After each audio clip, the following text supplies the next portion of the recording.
How's it going, everyone? Welcome back to Guide to Everything. In today's video, I'll show you on how you can export G-code and Elegoo slicer. So the first thing that you want to do is to simply finish with your design right here. So if we export the G-code, we will exactly get what we wanted.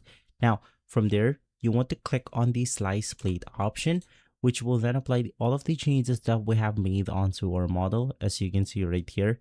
And then to send it or to export the G-code file, you want to click on the drop-down menu right beside the print plate option. And then at the bottom of it, we have the export G-code file option. So just click on it.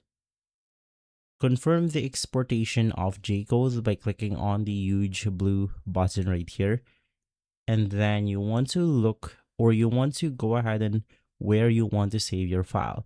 So in my case, I'm just going to save it onto my desktop, and then let's name this example.